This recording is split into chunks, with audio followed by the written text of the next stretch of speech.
माननीय सदस्यहरू, संघीय संसदको दुवै सदनको संयुक्त बैठकको कारबाही प्रारम्भ हुन्छ। माननीय सदस्यहरू, नेपालको औपचारिक भ्रमणमा रहनुभएका संयुक्त राष्ट्रसङ्घका महासचिव महामहिम एन्टोनियो गुटेरेसलाई संयुक्त सदनको तर्फबाट म स्वागत गर्दछु। Honorable MPs, I would like to extend a warm welcome to His Excellency Antonio Guterres, the Secretary General of the United Nations, on behalf of the joint sitting of both houses.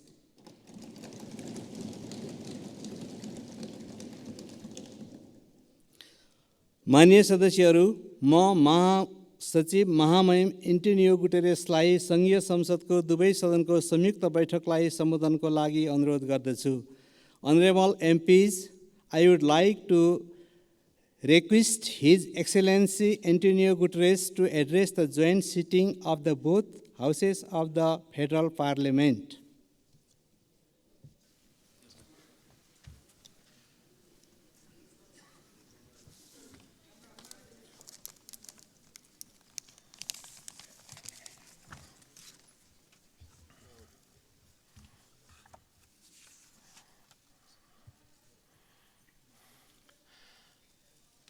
Your Excellencies, the two presidents of the two houses of the Nepalese Parliament, Excellencies, distinguished ministers, parliamentarians, and friends. Allow me, before I start, to express my deep gratitude for the wonderful hospitality that the government and the people of Nepal has provided to me during these 3 days. All the facilities that were put at my disposal have transformed this visit in an enormous success. I learned a lot, and I commit to use what I learned to support Nepal in your struggle against climate change and for development of your country. When I am here, I am twice at home. I'm at home because I am in Nepal, and I'm at home because I am in a parliament. And I was 18 years in my own parliament. So allow me to call you dear colleagues. It is an honor to be here with you today and a privilege to be back in beautiful Nepal.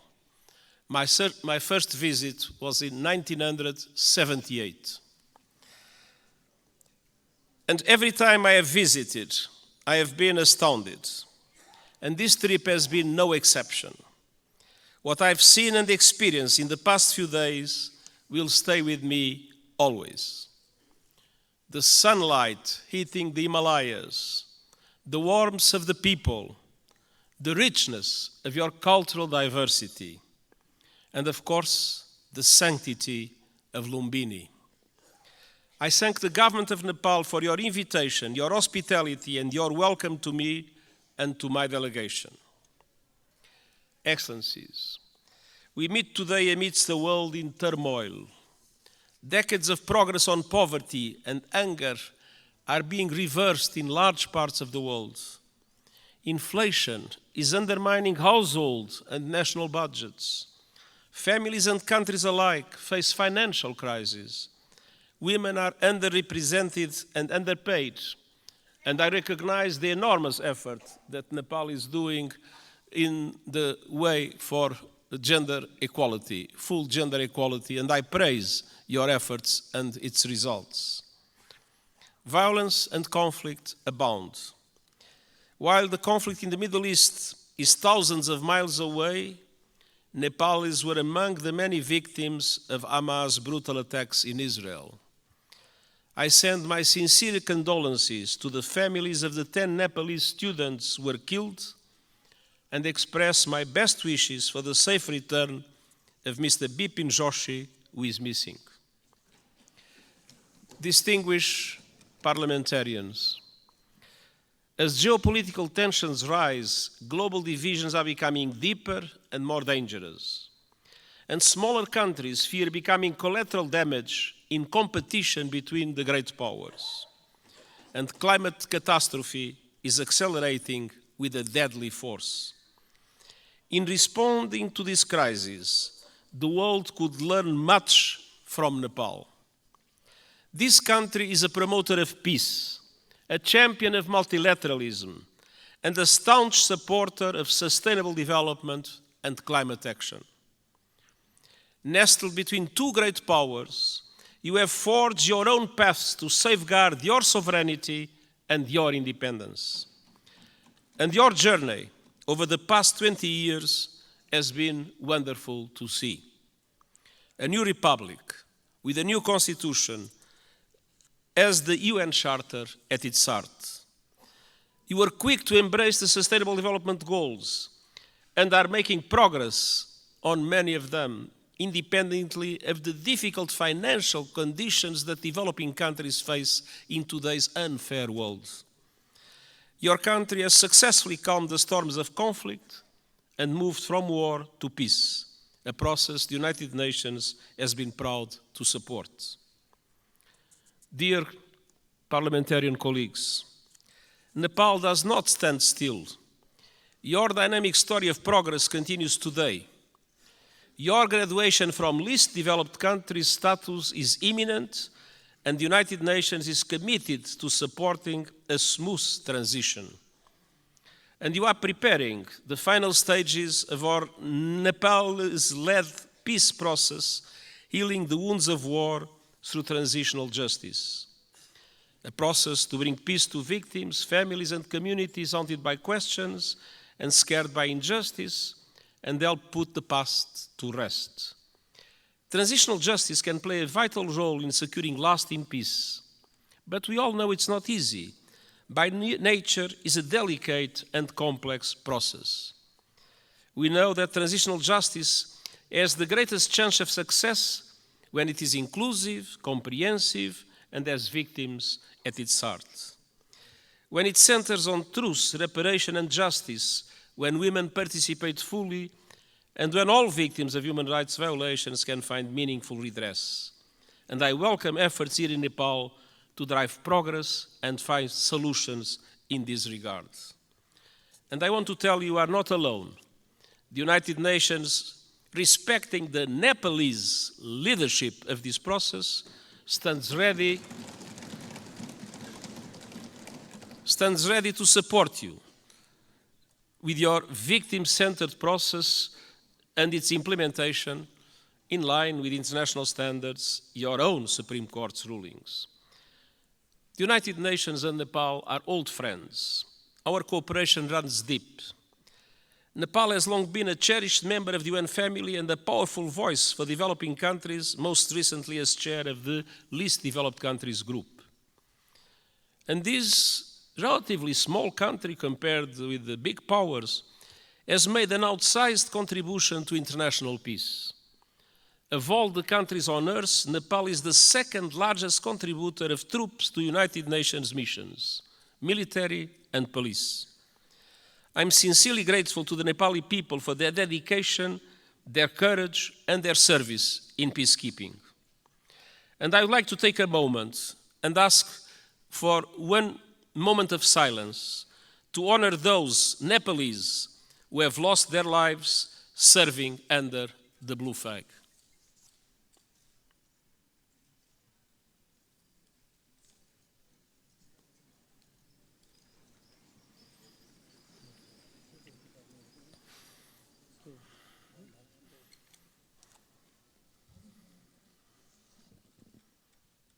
हामी मौन धारणको लागि 1 minute साथ दिनेछौँ।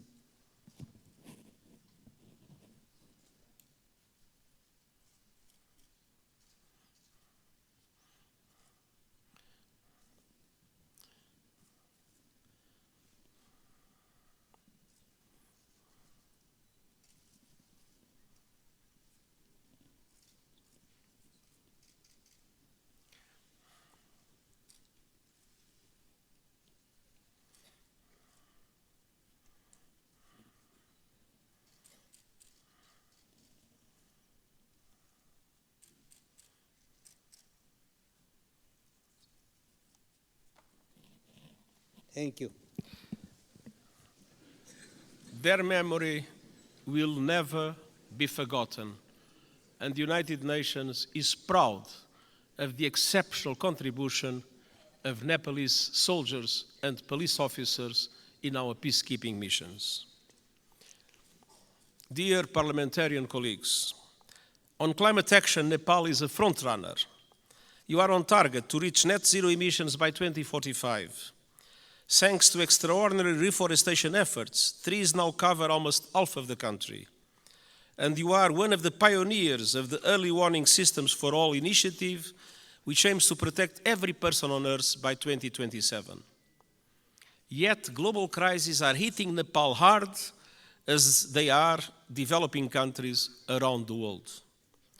The lingering effects of COVID-19 pandemic, inflation, and above all the climate crisis are threatening hard-won development gains and squeezing the funds available for investment. Nepal contributes a minimal fraction of a percent, 0.000%, to global emissions. But monsoons, storms, landslides are growing in force and ferocity, sweeping away crops, livestock, and entire villages, decimating economies and ruining lives. In August, landslides caused by heavy rains caused devastation and killed scores of people. And glaciers are melting at record levels. I was a witness. Nepal has lost close to a third of its size in just over 30 years. The effect is devastating. Swollen lakes bursting, rivers and seas rising, cultures threatened, and mountainsides exposed, inflaming the risk of rockslides, landslides, and avalanche. Threats will continue mounting. Himalayan glaciers provide fresh water to over 1 billion people. As they shrink, so do river flows. In the future, now we have too much floods, but one day in the future, Himalayan rivers like the Indus, the Ganges, and the Brahmaputra will have their flow severely limited. Combined with saltwater intrusion, that will decimate deltas in this region and beyond.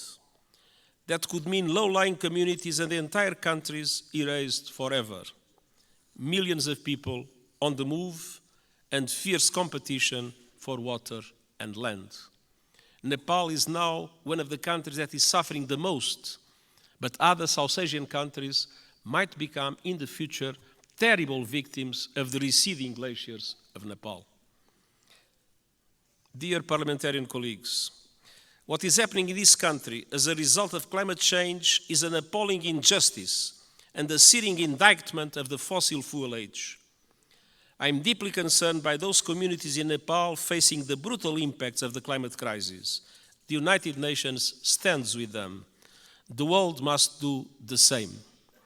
That was one of the reasons why I took profit of my visit to the Everest base camp to issue a video for the whole world showing the drama of receding glaciers and the impacts that will have in the future. Nepal and other developing countries need far greater international support to aid development, accelerate climate action, and weather the current global storms. I have proposed a Sustainable Development Goals stimulus that would release at least $500 billion a year in affordable long-term finance for sustainable development and climate action in developing countries like Nepal. Member States welcomed the proposal at the General Assembly last month and committed to advance it. I call on them to take action now to make these commitments a reality. Unfortunately, in our world, many times people announce commitments and then do not implement those commitments. These commitments about finance for developing countries and climate action must be implemented. I urge leaders to act on climate without delay, with the biggest emitters leading from the front. All countries must put the acceleration agenda I propose into effect to limit the rise in global temperature to 1.5 degrees Celsius.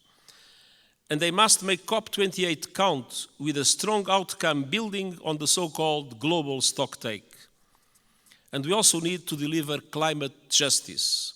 Developed countries must honor the promise of $100 billion a year to support developing countries in climate, and double adaptation finance as a first step of devoting half of climate finance to adaptation. Investment in the resilience of communities, in the resilience of infrastructure is today a must, because climate change impacts are not a problem of the future, they are felt today by the populations, and it is today that developed countries must support countries like Nepal to do the necessary investments in that regard. The most vulnerable must be at the center of efforts to build climate resilience. And all parties must operationalize the landmark loss and damage fund at COP28 this year. There is loss and there is damage. You can see it in Nepal. There must be a compensation for it. The Nepalese people depend on it. For families that have lost their home to storms, for communities forced to abandon their villages by rising rivers, loss and damage is not a negotiating point or a bureaucratic abstraction, it is a lifeline. Dear parliamentarian colleagues, Nepal has long been a friend to the international system, and today their system is in dire need of refresh, revitalization and reform. The world is in a state of flux, it is moving towards multipolarity, and that is a good thing.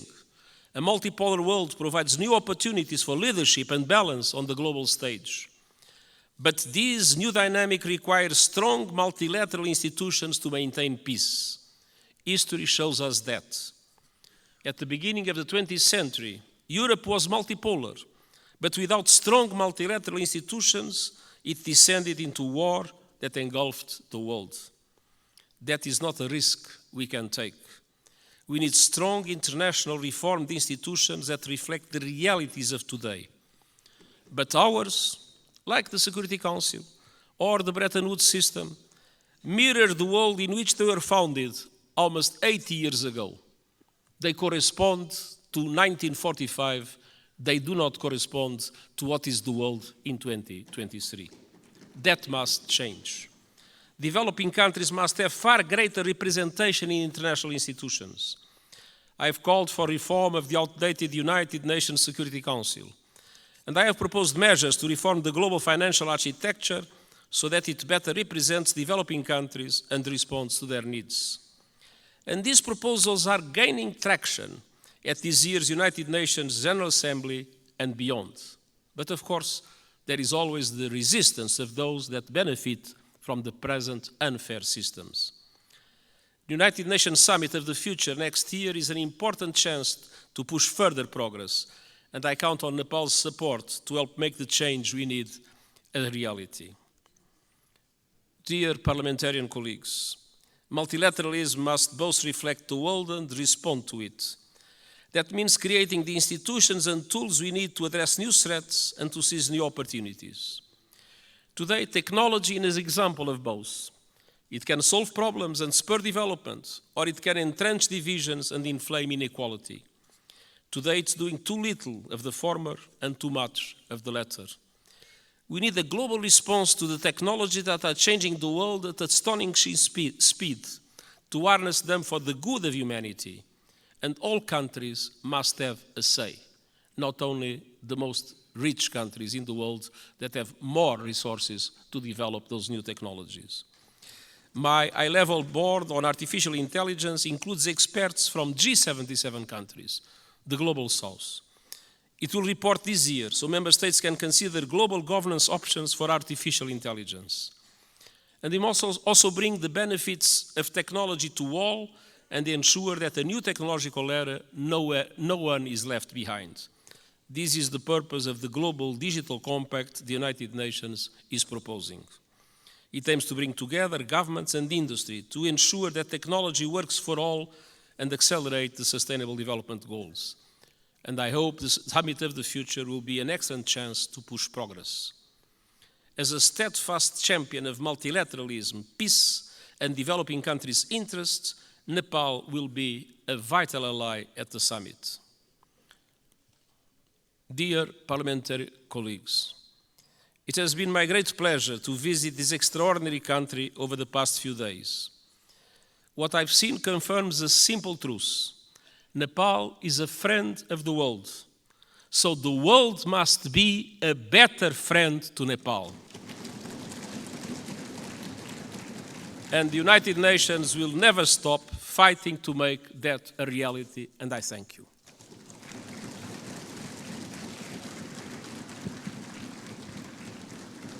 अब म महामहिम Antonio गुटेरेसलाई आसन ग्रहण गर्न आग्रह गर्दछु. Now I would like to request his excellency to be seated.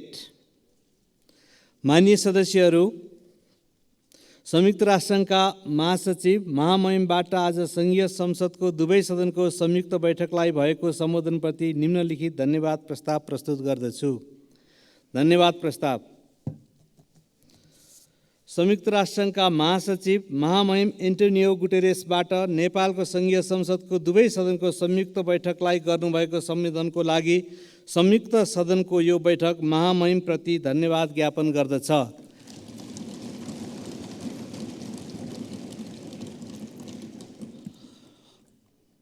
Motion of thanks.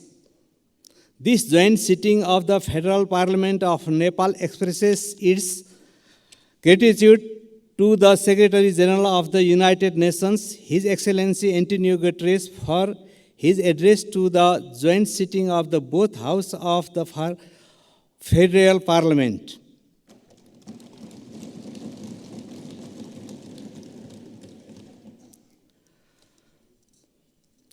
माननीय सदस्यहरू, उक्त धन्यवादको प्रस्तावलाई सहमति जनाइदिनु हुन म आग्रह गर्दछु.